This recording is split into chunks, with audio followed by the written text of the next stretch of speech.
जय श्री महाकाल। कई बार आपने सुना होगा या कई लोगों ने देखा भी होगा कि अनायास कई जिन्न किसी इंसानी जिस्म पे मोहित हो जाते हैं। जैसे कि लड़की हुई, औरत हुई, कई लोगों के सामने ये घटित होगा, कई लोगों के घर घटित होता होगा। ऐसे ही मैं एक अपने अनुभव बता रहा हूँ।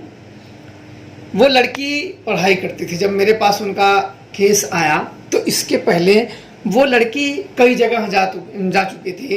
किसी माता के ऊपर शरीर पे माता जी आते थे, किसी के ऊपर काली आती थी, सभी जगह दिखवाएं। कोई बोल रहा है कि 20 साल से ये प्रयोग हुआ है, कोई 10 साल से, जितने लोग तितने साल अलग अलग डिफरेंट बताते थे। तो उन्होंने सब मुझे बताया। तो ये हुआ कि वो जो रातों में दिक्कतें खड़ी करते थे, वो लड़की ने बताया कि मेरा जीवन नरक हो गया है। अब इतने से आप समझ लीजिए कि क्या हुआ होगा।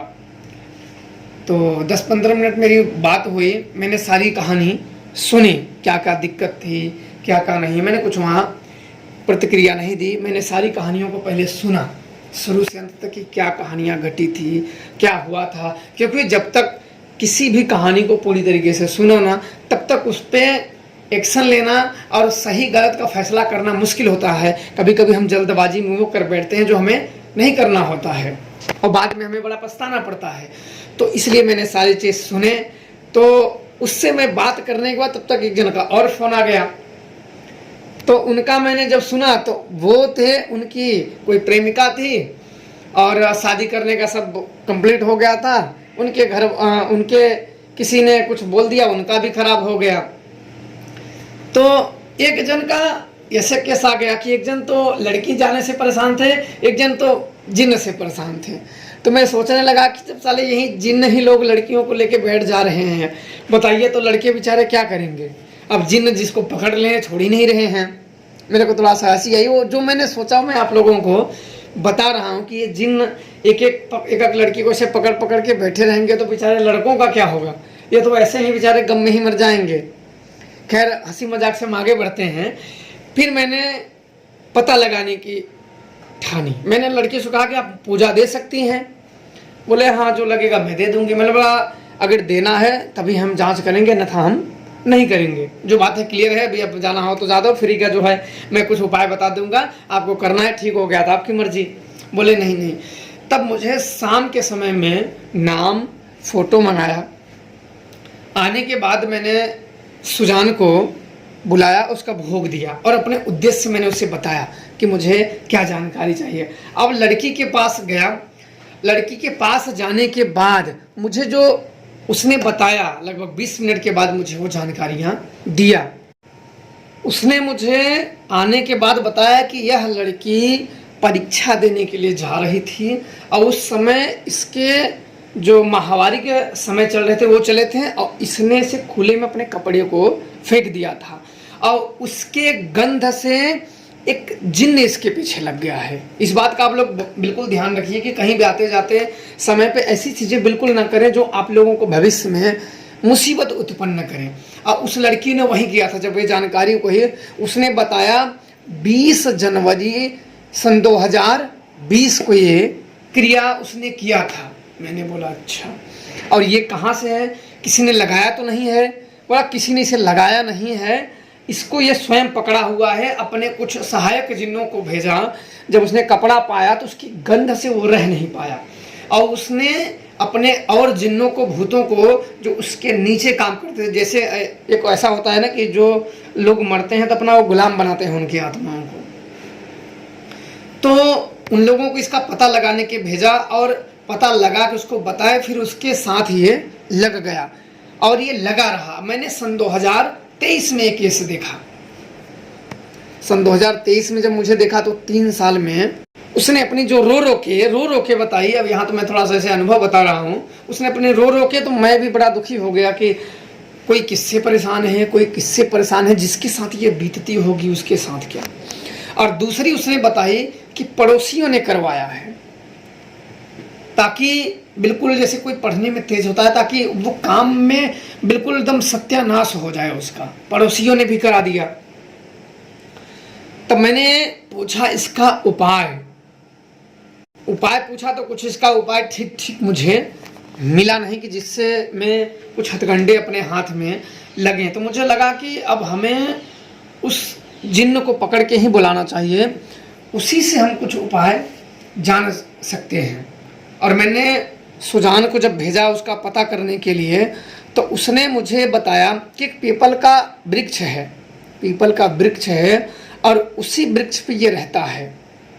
जंगलों में वृक्ष है, काफ़ी सुनसान एरिया में, उसी पे ये रहता है और राहगीर जो चलता है जिसको ये भा जाता है उसको ये पकड़ लेता है और अनायास उसको प्रताड़ित करता है, अलग अलग तरीके से परेशान करता है। कभी कभी ये मृत्यु का कारण भी बन जाता है या बना देता है। तब ये हुआ कि इसको मुझे पकड़ना चाहिए। तब मुझे और जानकारी एकत्रित करनी थी। लड़की के पास फिर हमने बात किया, फिर उसको सारे उसके घर और उसके पूरे हमने एक्टिविटी कि तुम्हारे साथ ये होता है जो मैंने जाना, उससे पूछा कि हाँ या क्या यही होता है। फिर जब उसने सारी बातें मुझे बताई, फिर मैंने उस शाम को मुझे लगा कि अब उसे हमें पकड़ना चाहिए, क्योंकि मैं वहाँ बुलाया लेकिन मेरी इच्छा नहीं थी जाने की उतना ही दूर।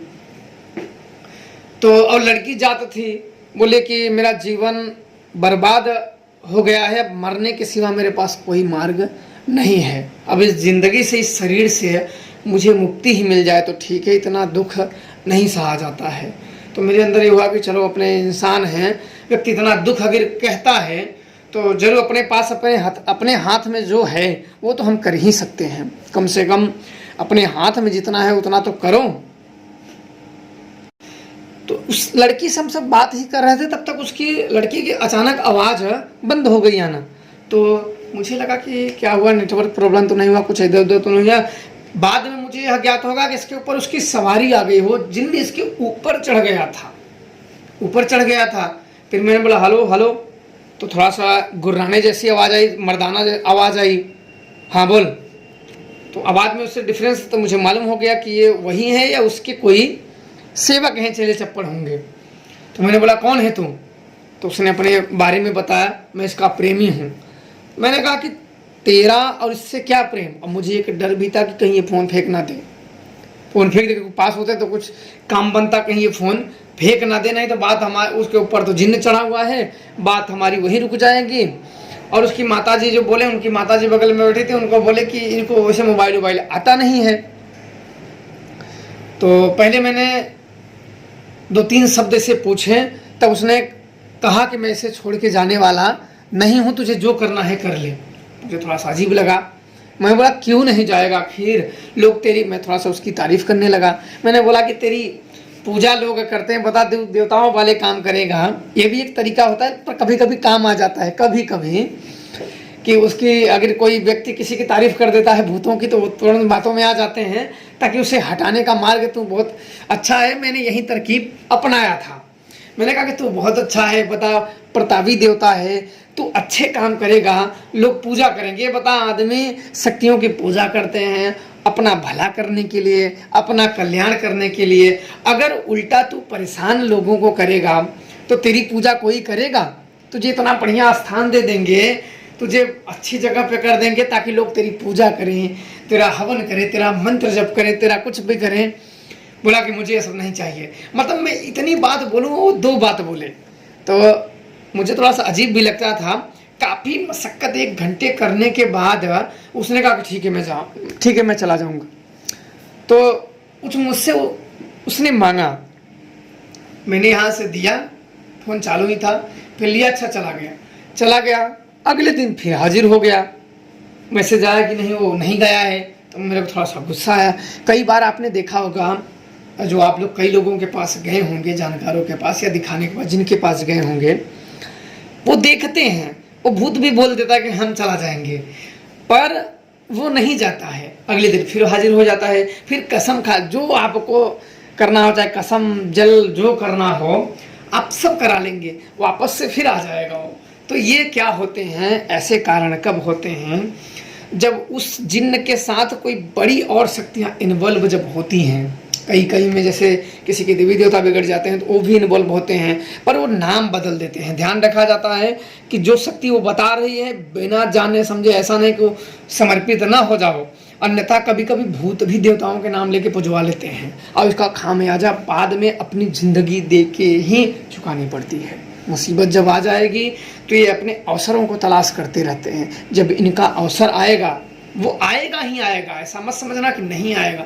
वो अवसर तलाश करते रहते हैं और अवसर पाते ही आप पे तुरंत भारी हो जाएंगे और ऐसे अवसर करा देंगे, ऐसी स्थिति उत्पन्न कर देंगे कि तुम्हारा सहयोग करने वाला भी करते करते पहले से ही थक जाएगा। क्या करेगा, सोचेंगे वही है, और मौका पाते ही आपको चढ़ कर देगा। तो मैंने ज़्यादा समय नुकसान करना नहीं समझा। मैंने बोला ठीक है, नहीं मानेगा। जब दोबारा वो आ गया बात करते, बोला महाराज जी नहीं आया हुआ है, गुरु जी नहीं आया हुआ है। आते आते फिर आ गया। मैंने बोला कि तू क्यों नहीं गया, बोला था। बोला नहीं जाऊंगा इसे छोड़ के। तो थोड़ा सा मर्दाना, और जैसे कोई पहले के राजा लोग नहीं कोई वैसे बात करते हैं, नहीं जाऊंगा क्या कर लेगा। मैंने बोला कि तू तो कल बोला था कि मैं जाऊंगा, कसम खाया मैंने भी अपना जो था जल वल का, इधर उधर शिव जी महादेव हनुमान जी के भूत कैसे भी करके हाँ करके अगर चला जाए बिना लफड़े के तो बड़ी अच्छी बात है। पर बोला नहीं जाऊंगा, मेरा क्या कर लेगा। बोला तू बोला था तो, बोला नहीं जाऊंगा।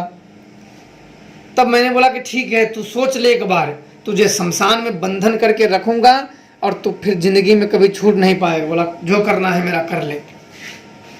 अब बात वहीं आ गई, या तो करो या मरो वाली बात। मैंने बोला अच्छा ठीक है नहीं जाएगा ना, बोला नहीं जाऊंगा। मैंने बोला नहीं जाएगा ना, बोला नहीं जाऊंगा। 3 बार ऐसे मैंने उससे कहा, उसने तीनों बार नहीं का शब्द कहा। मैंने बोला अच्छा ठीक है, तब अंजाम के लिए तैयार रहना। बोला ठीक है मैं तैयार रहूँगा। अब मैंने 2 दिन के बाद, क्योंकि अब मुझे बुलाना था अहिराक्ष को ही, क्योंकि इसे सबक वहीं सिखा सकता है। मैंने बोला ठीक है तू जल्दी ही सीखेगा और अपने किए पे पछताएगा, तुझे राख कर दूंगा। बोला जो करेगा मैं देख लूँगा, मेरा कुछ नहीं कर सकता है। अब मैंने अगले दिन सोचा था, पर सारी सामग्री मैं नहीं ले पाया। उसके 2 दिन के बाद मैंने सारी सामग्री को एकत्रित किया और मैं वहाँ से पहाड़ पे अपने जाना उचित समझा कि पहाड़ पे चलते हैं। पहाड़ पे लगभग मैं 10 बजे रात सब खाना पीना खा के कपड़े उपड़े लेके एक कंबल लेके बैठने के लिए ताकि दूर तक बिछा लूँ, और पूरी जब सारी सामग्रियाँ थी मैं लेके पहाड़ पे चढ़ गया। चढ़ने के बाद मैंने सारी सामग्रियाँ लगा दिया। लगाने के बाद मुझे उसको बुलाना था, हिराक्ष का आवाहन करना था। मैंने उसका भोग आगे सजाया और सजाने के बाद उसके आवाहन मंत्र जपना शुरू हो गए। और जब जपना शुरू हो गए तब उसके जब आमद होते हैं हिराक्ष के, तो वातावरण में गर्मी का माहौल बनने लगता है। और ये ऐसी बलिष्ठ शक्ति है, इसे न तो तंत्र मंत्र से किसी द्वारा से बंदिश नहीं किया जा सकता, इसे रोका नहीं जा सकता। ये उन्मुद शक्ति होती है, ये मस्त शक्ति होती है, उन्मुद शक्ति होती है। इसे मारण की श्रेणी में रखा जाता है। मैंने उसको बुलाया और अपने उद्देश्य से बताया। उस लड़की का फोटो भी मैंने देखा और उसका अपना उद्देश्य बताया कि जितने भी जिन्न जुन्न हैं, भूत प्रेत हैं, सबको पकड़ के लेके आओ। और उसको मैंने उद्देश्य बताया और वो गया, उस लड़की के पास गया और पकड़ के लेके आया। लगभग उस समय लग गया था 7-8 मिनट लग गया था। पकड़े थे 21 जिन्न को पकड़े थे, 21 जिन्न उसने पकड़े थे। और जो भूत प्रेत जिन 21 जिन्नों ने लोगों को मारा है, वो तो पूरा ऐसा मुझे दिखने लगा, एक जैसे कि आकृतियां खड़ी हो, बिल्कुल प्रत्यक्ष तो नहीं दिख रहे थे, पर अकेले में ऐसे आकृतियां दिखने लगी जैसे पूरी बारात खड़ी हो, टोली हो। एक भय का मंजर बन गया इसमें। तो जैसे कि व्यक्ति को सोचना कम हो जाए कि अब करें तो करें क्या करें। शक्तियाँ अगर भागे तो हमें तो उठा के एक ही बार में पहाड़ उतार देगा, उठा के फेंक देगा, तो हम तो बिना पैरों से उतर जाएंगे। मैंने वहीं सुजान को, उसको हिराक्ष को खड़ा ही रखा। ये तो बहुत ज़्यादा है, ऐसे कैसे हो गया। फिर मैंने सोचा कि चलो इसको गोल मडोल को पकड़ो। गोल मडोल को अच्छा हिराक्ष ने पकड़ा, झोली में अपने बंद किया। कई लोगों के उसमें देवता भी थे, कई जो ओझा तांत्रिक उसमें लगे थे, लार बच्चा लगा हुआ था उनके, वो भी उनके थे, वो भी उसने पकड़ लिया था। पकड़ के अच्छा लेके आ, मुझे क्या था उसमें अलग करना था। उस समय पे जब मैंने वही क्रिया मैंने सोचा इसीलिए पकड़ के गोल मडोल में गया। फिर मैंने एक चौकी मंत्र लगाया, चौकी मंत्र लगा के सारे प्रेत को साथ चौंकवा दिया। चौंकवाने के बाद मैंने उन लोगों का, जो गुनिया लोग थे, जो ओझा लोग थे, जो तांत्रिक लोग थे, उनकी मुझे शक्तियों को अलग करना था। अलग करके, मेरा उनसे कोई बैर नहीं, तो मैं उनकी शक्तियों का क्या करूँगा। मुझे वो उनकी जो बताते गया, उनकी अलग करते गए। अलग करने के बाद उनको हम आज़ाद कर दिए कि आप लोग जाओ। अब जाने के बाद जिन्हें भूत थे उसके तंग कर रहे थे, जो बड़े हिट्ठी थे, जो मान नहीं रहे थे, उनको हमने पकड़ लिया था। पकड़ के बाद गए, एक मटकी लिया, उसमें ब्रह्म कील मंत्र द्वारा उसको मैंने चारों तरफ से कील कर दिया। कीलने के बाद एक मटकी में उसको भर के, जो सामग्री, जो लौंग सब मैंने खींच खाँच के और सब जो सामग्रियाँ थी उसमें रख के और लाल कपड़े से उसका मुंह बांध के शमशान में गाड़ के और महाकाली, शमशान काली के भंजन मंत्र द्वारा मैंने उसको चारों तरफ एक घेरा लगा दिया। मैंने बोला सड़ यही जिंदगी भर। अगले दिन जब उस लड़के का मैसेज आया तो उसकी मैंने कॉल किया तो उसकी माँ ने फ़ोन उठाया तो बोला कि आज लड़की बड़ी चैन से सी, उसने जो मुझे अपनी, उसकी लड़की की माँ ने जो मुझे बात बताई वो बड़े चौंकाने वाले थे। वो बोलती थी कि रात में बड़बड़ाती रहती थी, किसी से बात करती रहती थी रात में अपने घर में, और जब हम लोग सोचते थे कोई मिलने आया है, कोई कुछ इधर उधर की बातें हों, तो हम लोग दरवाज़ा पीट पीट के उससे जगाते थे, खुलवाते थे, तो हम लोग पूरे अलंग पलंग खाट माट सब देख डालते थे, कोई आदमी नहीं था। और हम लोग अपने कानों से साफ साफ आवाज़ सुनते थे किसी आदमी का कि अंदर वो बात कर रहा है, बुदबुदाने की, फुस फुस बात करते हैं। वैसे उसकी माँ ने बताया हम सुनते थे, और पर हम कर भी क्या सकते थे, हम बड़े परेशान हो गए थे। आज ऐसा नहीं हुआ। मैंने बोला कि माता जी आप टेंशन ना रखें, अब ऐसा होगा भी नहीं।